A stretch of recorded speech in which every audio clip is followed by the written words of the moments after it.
हम तो उनकी आंखें देखकर फना हो गए गालिब, हम तो उनकी आंखें देखकर फना हो गए गालिब।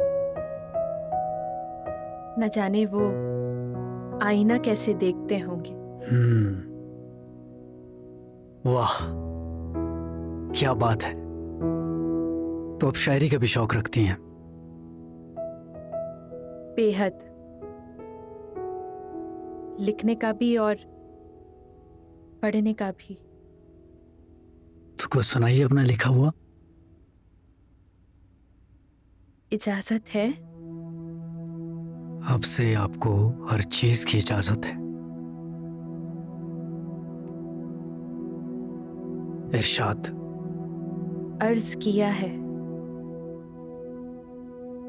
हमने वक्त से कहा जरा आहिस्ता आहिस्ता गुजर। हमने वक्त से कहा जरा आहिस्ता आहिस्ता गुजर। उन्हें हमारे करीब आने का जरा वक्त और तो दे।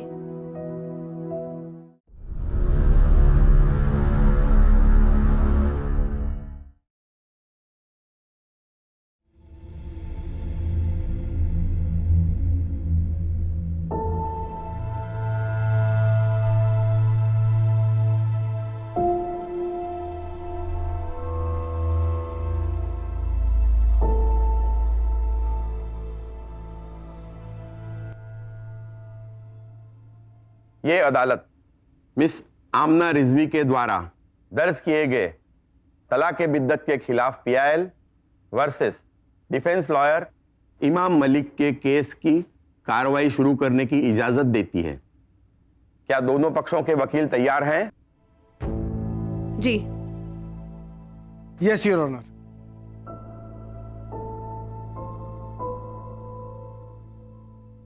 The court commences.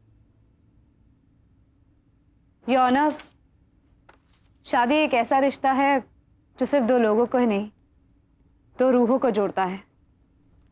एक ऐसा रिश्ता जहां दो लोग एक होकर जिंदगी भर साथ निभाने की कस्में खाते हैं, जिंदगी भर एक दूसरे का साथ देंगे ऐसे वचन लेते हैं, लेकिन फिर अचानक से तीन अल्फाजों का एक लफ्ज जिसे एक साथ 3 बार बोल दिया जाए तो सारे दिए हुए वचन सब फीके पड़ जाते हैं, सब कमजोर पड़ जाता है। तलाक तलाक तलाक। इस्लाम में ये बहुत बड़ी बात है, लेकिन कुछ लोगों के लिए सिर्फ 3 शब्द। मैं बात कर रही हूं इस्लाम को मानने वाले कुछ ऐसे शख्सों की जो बड़ी आसानी से इन 3 शब्दों का इस्तेमाल कर देते हैं और नतीजा भुगतना पड़ता है उनकी बीवियों को। सदियों से चले आ रहे इस रिवाज को मुस्लिम औरतें बड़े बेमन से मानती आ रही हैं, जो कि गलत है। A little smoke leads to a fire। तलाक बिद्दत के कुछ ऐसे भी राज हैं योर ऑनर, जैसे मानो डिबेट शुरू हुई ना हो उससे पहले ही खत्म हो गई हो। तलाक बिद्दत में कुछ ऐसे भी केसेस दर्ज हैं जहां शौहर ने अपनी बीवी को सिर्फ इसीलिए तलाक दे दिया क्योंकि वो नींद में चलती थी। इनवॉलंटरी मूवमेंट पर कोई कैसे रोक लगा सकता है, लेकिन उनके शौहर को यह मंजूर नहीं था। इसलिए जज साहब, मेरी अदालत से यह दरखास्त है कि तलाक बिद्दत के नाम पर तलाक लेने को गैरकानूनी करार कर दिया जाए, उसको बैन करा दिया जाए। Objection your honour. Objection sustained. Thank you your honour. Your honour, तलाक बिद्दत को आसान कहते हुए बड़ी आसानी से इन्होंने कानून को बदलने का फैसला सुना दिया। ऐसी प्रस्तुति बड़े पर्दों में फिल्मों में अच्छी लगती है, असलियत ऐसे नहीं होती है। Mister Malik, please come to the point. Sorry your honour, मैं सिर्फ इतना कहना चाहता हूं कि सदियों से चले आ रहे इस रिवाज में तलाक बिद्दत में कोई खामी नहीं है। इसमें कोई नई बात नहीं है। ज्यादातर औरतों को इससे कोई परेशानी नहीं है, क्योंकि वो जानती हैं कि एक तलाक होता है तो कहीं ना कहीं औरत की वजह से, उनकी गलतियों की वजह से, उनकी लापरवाही की वजह से। उसमें उनके शौहर का कोई दोष नहीं होता, कोई फॉल्ट नहीं होता। Objection your honour. इमाम साहब की नजर शायद उन औरतों पर नहीं पड़ी होगी जो तलाक के बिद्दत के अगेंस्ट लंबी लाइनों में पुलिस बैरिकेड के उस तरफ खड़ी हैं। शायद किसी टीवी चैनल पर भी इनकी नजर नहीं पड़ी होगी जहां हजारों मुस्लिम औरतें एक हफ्ते से अपना दुख, अपनी तकलीफें बता रही हैं। हजारों मुस्लिम औरतें गर्मी में झुलस रही हैं सिर्फ इसीलिए क्योंकि उन्हें इस्लाम के इस लॉ से आजादी चाहिए, उन्हें तलाक के बिद्दत से आजादी चाहिए। अरे वाह, इम्प्रेसिव आमना जी। बिना शादी किए आपने उन शादीशुदा औरतों की तकलीफ को समझ लिया, उनके दर्द को महसूस कर लिया। Mister Malik, you are not allowed to get personal. I am sorry your honour, I apologise.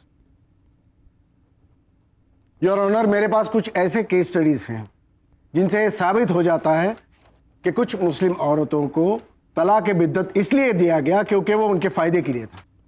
मैं मानती हूँ इमाम साहब कि सारे मर्दों के इरादे औरतों को तकलीफ देने के नहीं होते, पर तलाक के बिद्दत के कारण ज्यादातर मुस्लिम औरतें तकलीफ में हैं, जो अपने शौहर के साथ अपनी जिंदगी फिर से शुरू करना चाहती हैं। उनकी पूरी जिंदगी बर्बाद हो जाती है क्योंकि हमारी सोसाइटी में एक तलाकशुदा औरत को नॉन रिसाइकिल वेस्ट की तरह ट्रीट किया जाता है। Objection your honour. Objection overruled. Thank you sir. मैं जानती हूँ कि आपके पास ऐसे ट्रिपल तलाक के कई केसेस आए होंगे, लेकिन उन केसेस में भी औरतों की तरफ से लड़ने वाले वकीलों को भी औरतों के शौहर ही बेगुनाह और औरतें गुनहगार लगी, लेकिन सच्चाई कभी सामने नहीं आ पाई। इसलिए इस केस में मैं योर ऑनर आपसे रिक्वेस्ट करना चाहूंगी कि सबूत पेश करने की बजाय उन औरतों का पक्ष रखने के लिए एक कहानी सुनाने की इजाजत दी जाए। Objection your honour. Aamna ji भूल रही हैं कि अदालत सिर्फ सबूतों पर यकीन रखती है। कहानी या किस्सों में उलझाकर अदालत का वक्त जाया करने का इन्हें कोई हक नहीं है। Objection sustain. Miss Aamna, are you sure that your story is not a waste of time for the court? ये जो आप पहलू बता रही, ये आगे चलकर इंपॉर्टेंट बनने वाला है। Yes yes your honour, and I'm aware of all the consequences. If otherwise, I promise, मैं अदालत का बिल्कुल भी टाइम वेस्ट नहीं करूंगी। Okay miss Aamna, go ahead. Your honour, ये कहानी है 22 साल की मासूम लड़की अफजा सैयद की।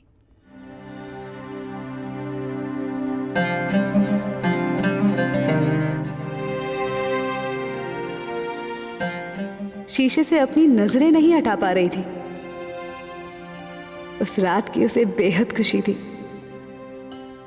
इतनी खुश कि जैसे किसी ने उसे चांद तोहफे में दे दिया हो। हाफसा, मौलवी साहब आ गए हैं।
आली जनाब मंसूर सैयद साहब, इजाज़त हो तो निकाह का वक्त हो गया है। जी काजी जी, बिस्मिल्लाह कीजिए। जी नवाजिश करम, शुक्रिया।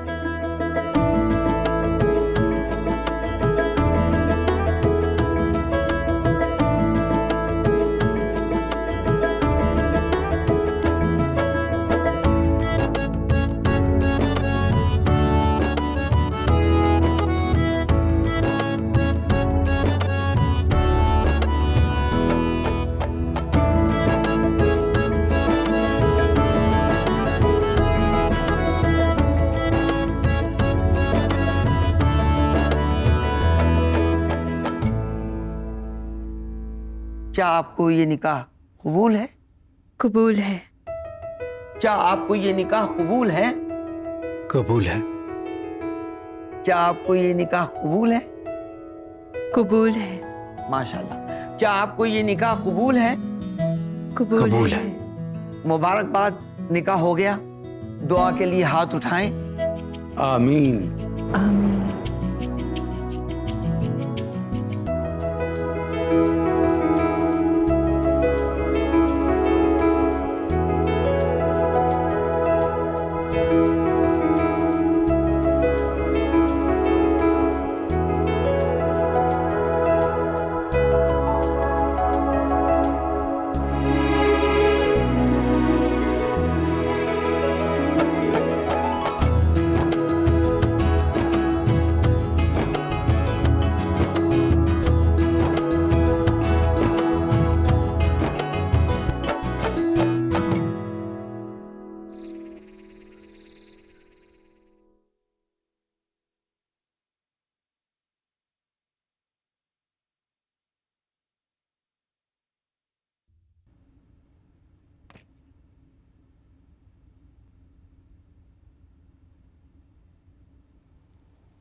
वैसे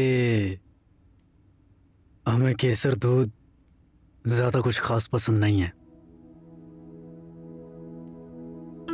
इसीलिए आपकी ये गलती माफ की जाती है।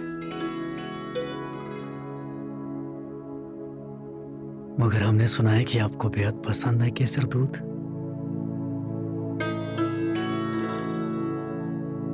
इसीलिए आपके लिए लेकर आ गए। माशाअल्लाह, हम तो सिर्फ उनकी आंखें देखकर फना हो गए। सोचते हैं कि वो अपना चेहरा शीशे में कैसे देखते होंगे।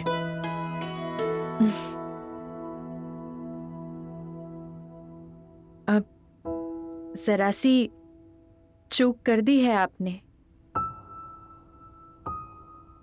शेर कुछ ऐसे है, हम तो उनकी आंखें देखकर फना हो गए गालिब। हम तो उनकी आंखें देखकर फना हो गए गालिब। न जाने वो आईना कैसे देखते होंगे। वाह, क्या बात है। तो अब शायरी का भी शौक रखती हैं? बेहद। लिखने का भी और पढ़ने का भी। तो कुछ सुनाइए अपना लिखा हुआ। इजाजत है? अब से आपको हर चीज की इजाजत है।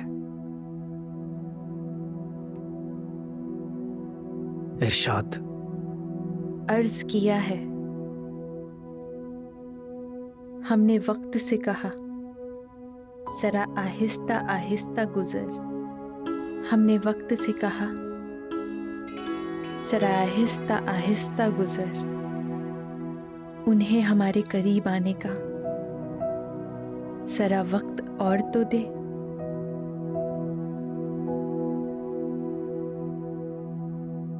बहुत खूब।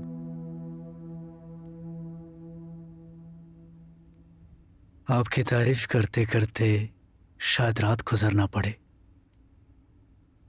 बस इतनी सी दुआ करते हैं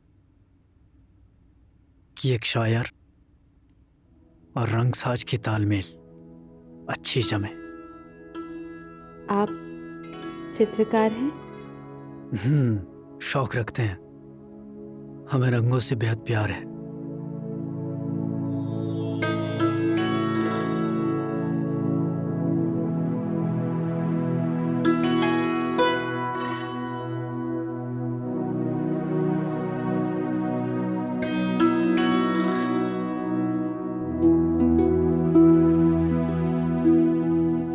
और अभी अभी आपसे भी हो गया।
अफसा, सोने दीजिए ना प्लीज।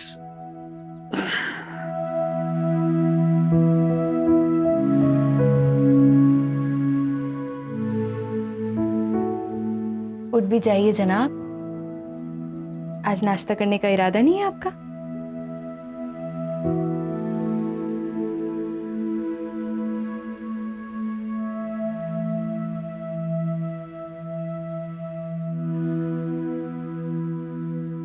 नाश्ते में आप मिलेंगे हमें?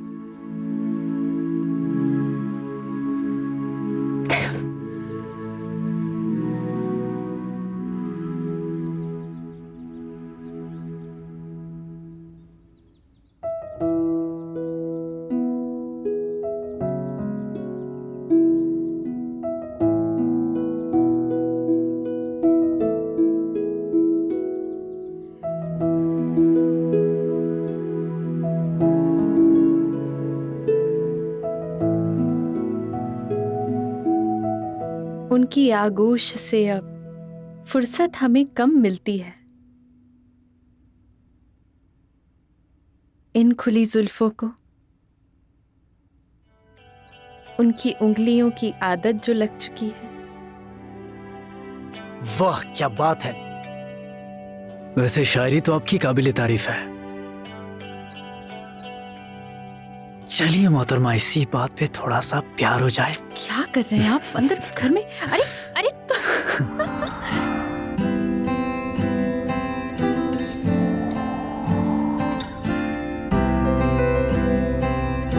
Excuse me sir.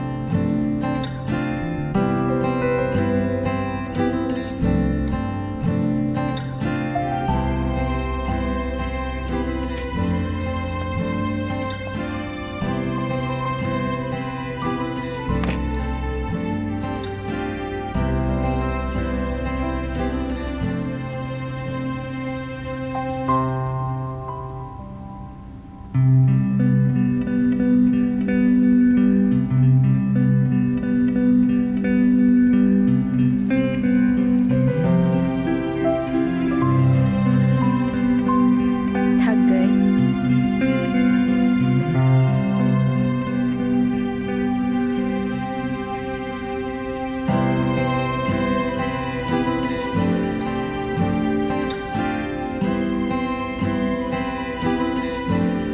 तक तो आप भी गई होंगी।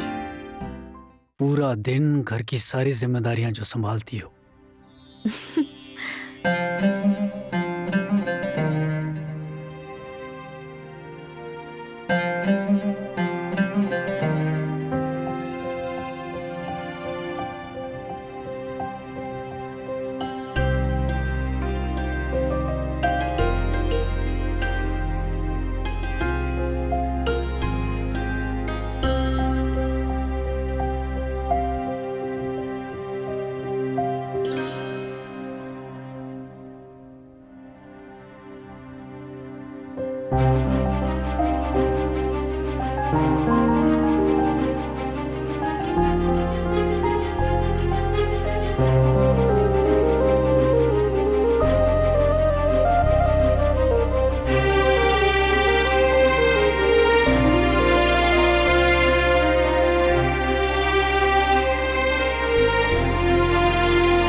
सकीना, अब्दुल को हमारे कैबिन में भेजिए अभी।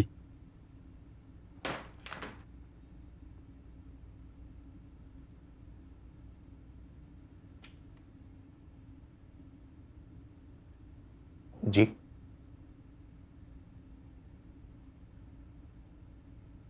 अब्दुल जी, ऐसा लगता है कि आजकल आपका काम में मन नहीं लग रहा है। नहीं राहिल साहब, ऐसी कोई बात नहीं।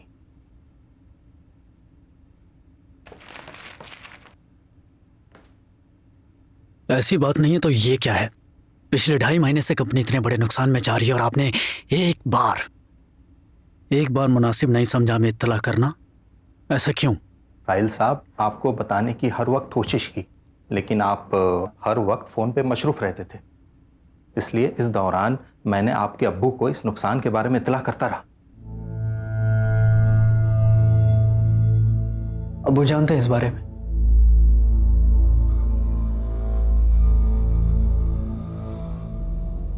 जा सकते हैं आप।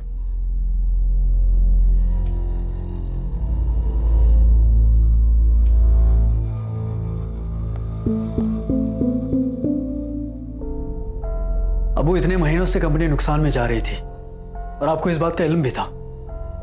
क्या आपको नहीं लगता कि इस कंपनी का एमडी होने के नाते हमें इस बात की खबर होनी चाहिए?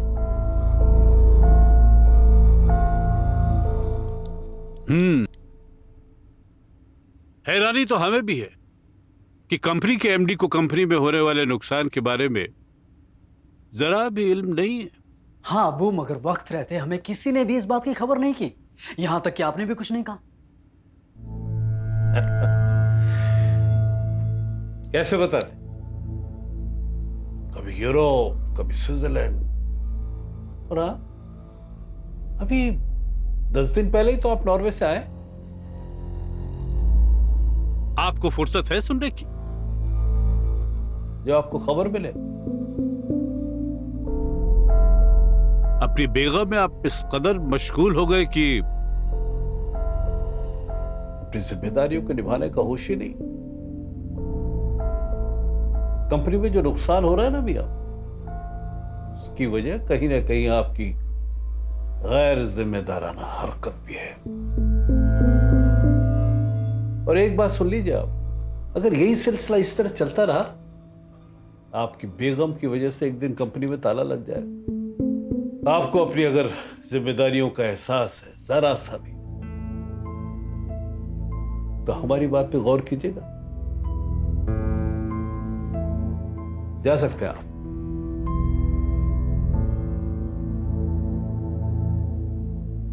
जाइए।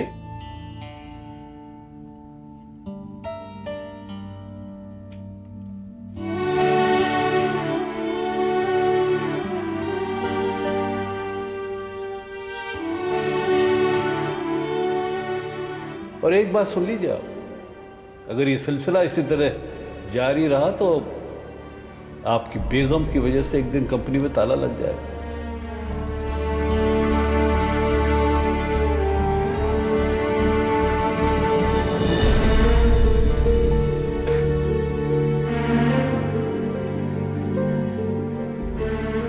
हैरानी तो हमें भी है कि कंपनी के एमडी को कंपनी में होने वाले नुकसान का जरा भी इल्म नहीं।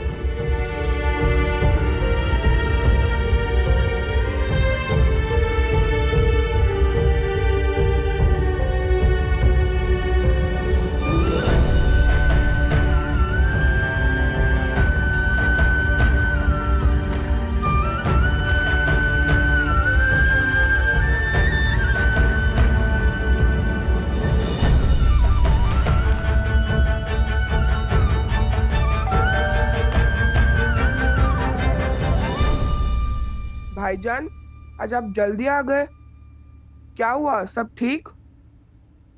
लाइए बैग दीजिए।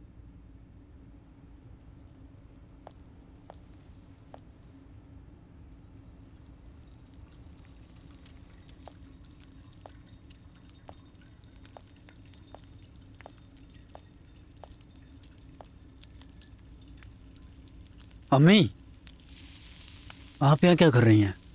ये रात का खाना तो अफसा बनाती है ना? अरे क्या करें भाई, आपकी बेगम तो अपनी मन मर्जियों में जीती हैं, शाम से अपने कमरे में बंद हैं। अब हम जाके उनकी मिन्नतें तो करेंगे नहीं कि आइए जरा खाना बना लीजिए। हमने सोचा हम खुद ही कर लेते हैं। अब इस उम्र में अपने ऊपर बुरी सास होने का ठप्पा थोड़ी ना लगवाएंगे हम। हाँ, घुटनों में दर्द है तो संभाल लेंगे, उसमें क्या है, ऐसा ही है।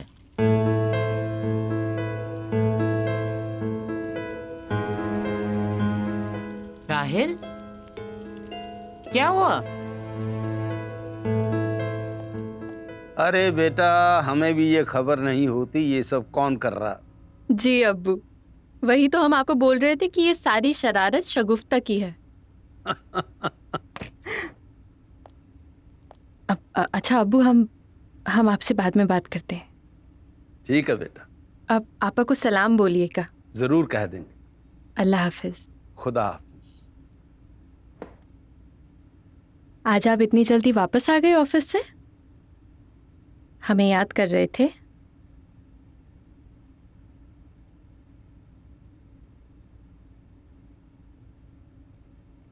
उनकी मोहब्बत ने जिंदगी के मायने बदल दिए।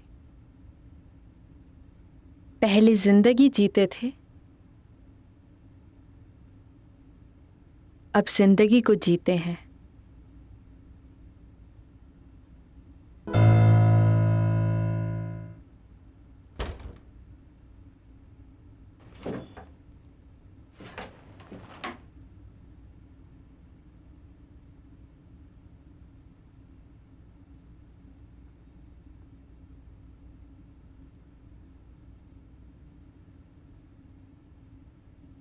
राहिल,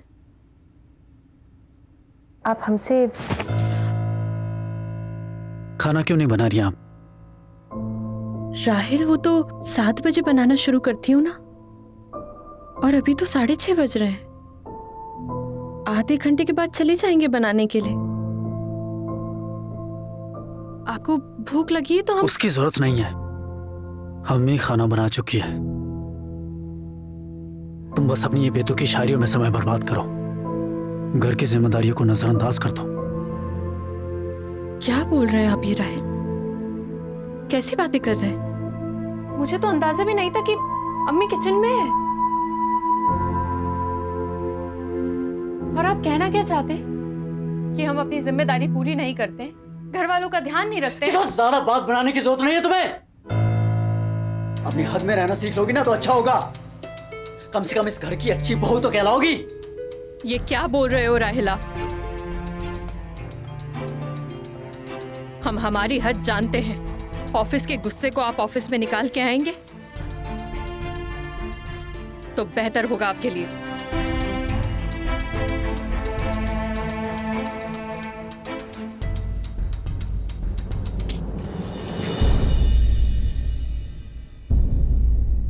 राहिल, क्या है ये सब? राहिल, कोई परेशानी है तो हम बैठ के बात करते हैं। सिर्फ तुम्हारी वजह से, हमारी वजह से हमारे बिजनेस में इतना बड़ा नुकसान हुआ है। जानती हो इस बात को?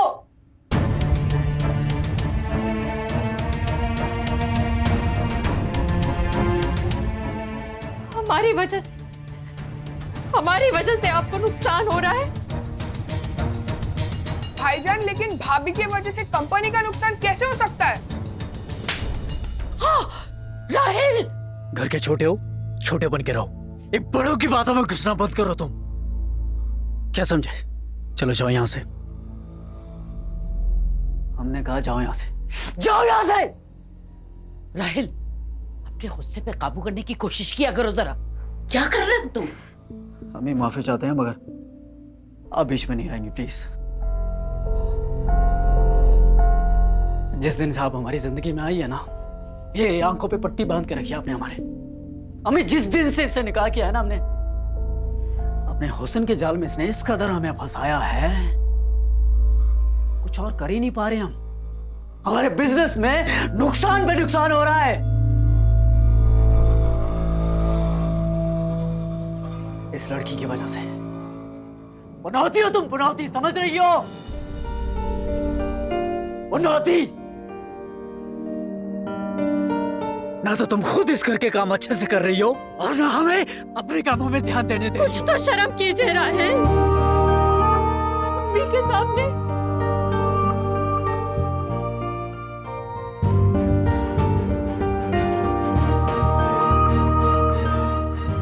हमने आपको काम करने के लिए कब रोका? कब? कैसे? और अगर यही बात है ना, तो आप भूलिए मत, रिश्ता आपकी तरफ से आया था।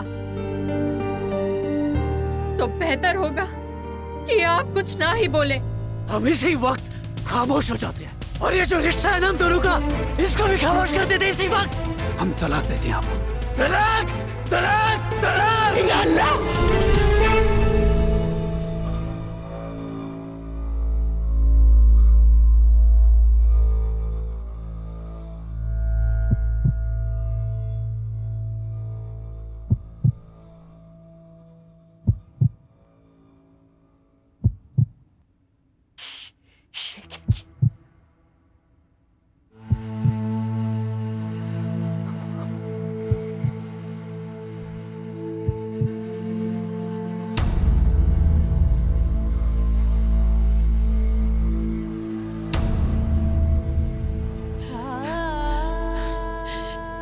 ये क्या किया तूने राहिल?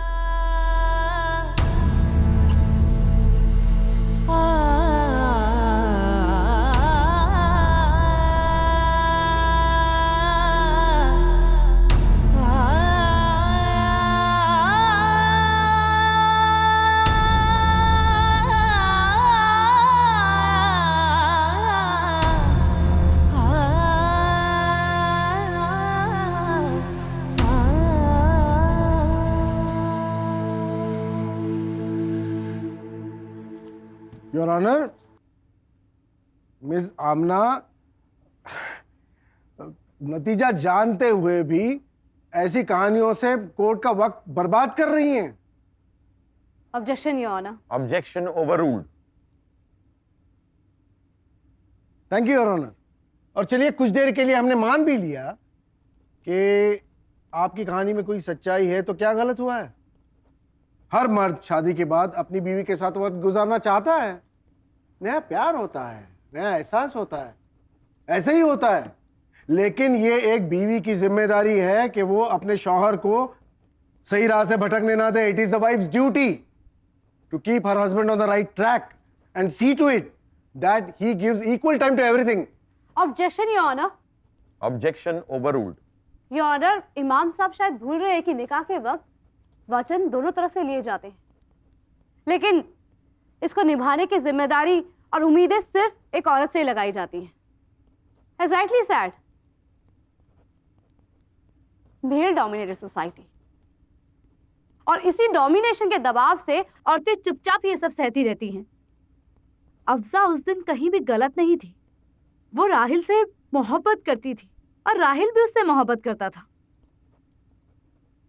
राहिल भी उस दिन गलत नहीं था, हालात गलत थे, और उन्हीं हालातों को, उन्हीं पलों में थोड़े से धुएं ने दो जिंदगियों को एक कागार पर लाकर खड़ा कर दिया। There was no smoke anywhere, Your Honor. उस दिन राहिल के घर वालों ने राहिल का हकीकत से सामना करवाया, एक सच्चाई सामने लाई। अगर वो तब नहीं होती तो शायद बहुत देर हो जाती। It would have been unrectifiable. किस सच्चाई की बात कर रहे हैं आप सर? झगड़े किस रिश्ते में नहीं होते? लेकिन दो जिंदगियों को बर्बाद करने वाला ये हादसा इसलिए हुआ क्योंकि एक मुस्लिम आदमी इतनी आसानी से अपनी बीवी को तलाक दे सकता है, सिर्फ 3 बार इस शब्द का इस्तेमाल करके।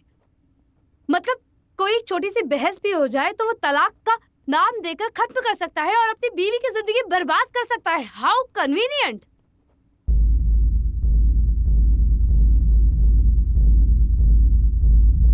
योर ऑनर, मेरे पास तलाक के कुछ ऐसे केसेस हैं जहां छोटी छोटी बातों पर हस्बैंड ने अपनी वाइफ को तलाक दे दिए है। छोटी छोटी बातें, मतलब उसकी सांस में बदबू आती है, रात को खराटी लेती है, या ऑफिस की पार्टीज में साथ में नहीं जाती, यहाँ तक कि घर के काम में बहुत ज्यादा बिजी रहती है। ये छोटी छोटी बातें। I request you to have a look at them.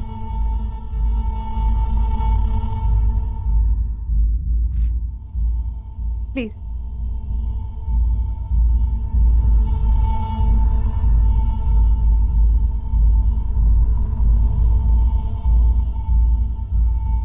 Your honour, खुला यानी औरतों की तरफ से होने वाली तलाक की कुछ केस स्टडीज मेरे पास भी हैं। इनमें छोटी छोटी बातों के लिए अपने शौहर से तलाक लेने के लिए औरतों ने अर्जियां दी हैं। प्लीज इन पर भी गौर कीजिए।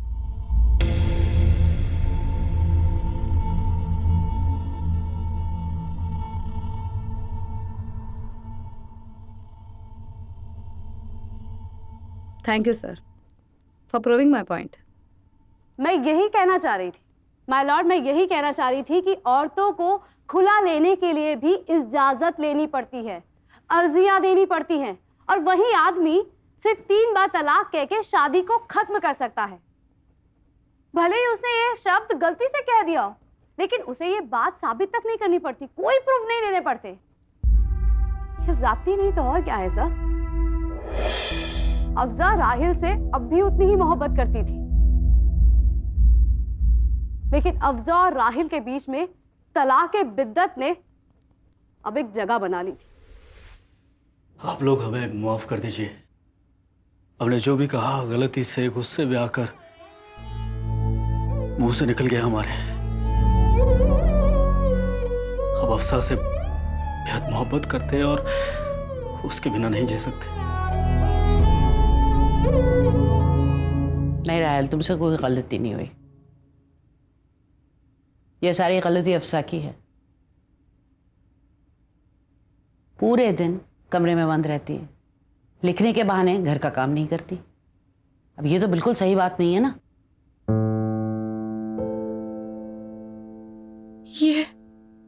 ये सच नहीं है अम्मी।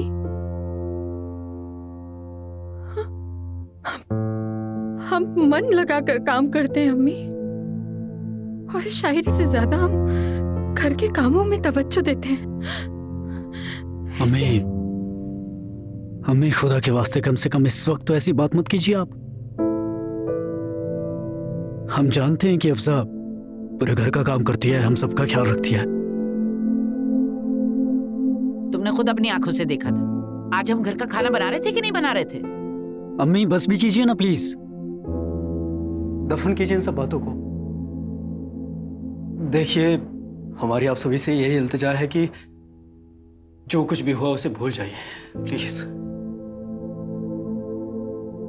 और हमें फिर से साथ रहने की इजाजत दीजिए। देखिए, झगड़ा इस घर की चार दीवारी में हुआ है और खत्म भी हो गया है। इश्कबाजी में दिमाग फिर गया इसका।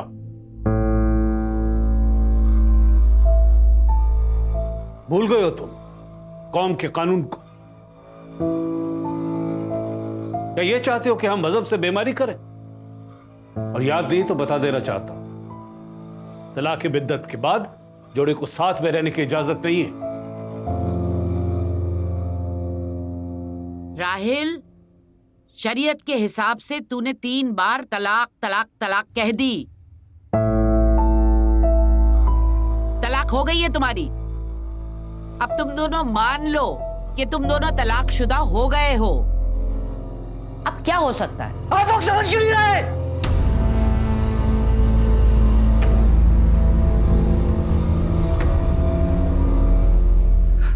देखिए, हम अफसा से बहुत मोहब्बत करते हैं, हम उसके बिना नहीं जी पाएंगे। जो भी गलती है हमारी, उसकी हमें जो सजा देना चाहे हमें मंजूर है, मगर देखिए हमें अफसा से अलग मत कीजिए प्लीज। इतनी मोहब्बत है ना अफजा से, तो उसे दोबारा पाने का सिर्फ एक रास्ता है, उससे निकाह हलाला करवाना होगा। क्या?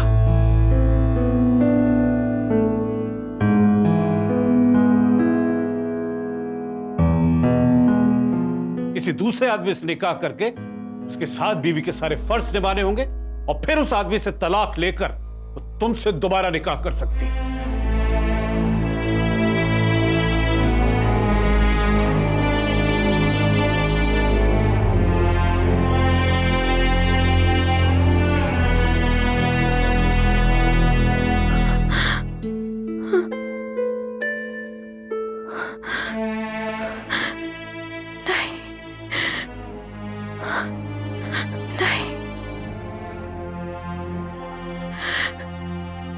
खुदा के लिए